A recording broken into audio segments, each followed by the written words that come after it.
वालेकुम मोअज़्ज़िज़ सामाईन। तो कैसे हैं आप? उम्मीद करता हूँ आप सब भाई खैरियत से होंगे। आज की इस वीडियो में हम शुगर के इलाज की कुछ एहतियाती तदाबीर और कुछ ऐसी चीज़ें बताएंगे जिसको आप इस्तेमाल करके बेहद और मुफीद फ़ायदा उठा सकेंगे। अगर आप हमारे इस चैनल पर नए हैं तो चैनल को सब्सक्राइब कर दीजिए और वीडियो को लाइक कर दीजिए। तो चलते हैं वीडियो की तरफ। ताज़ा आलू लेकर रस में शहद मिला के पीना बेहद मुफीद है। टमाटर का ज्यादा इस्तेमाल करने से पेशाब में शक्कर आना बंद हो जाती है। करेले और जामुन की गुठलियां हम वजन लेकर खुश्क कर लें।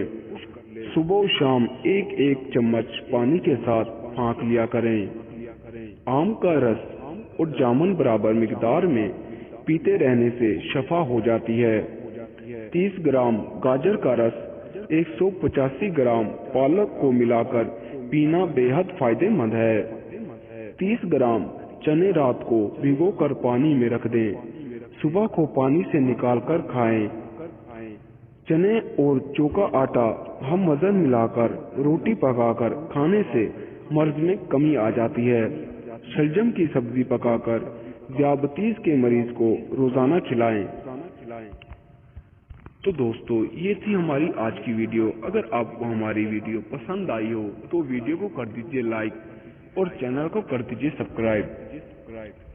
तो मिलते हैं अगली वीडियो में, तब तक के लिए अल्लाह हाफिज। अपना ख्याल रखिएगा।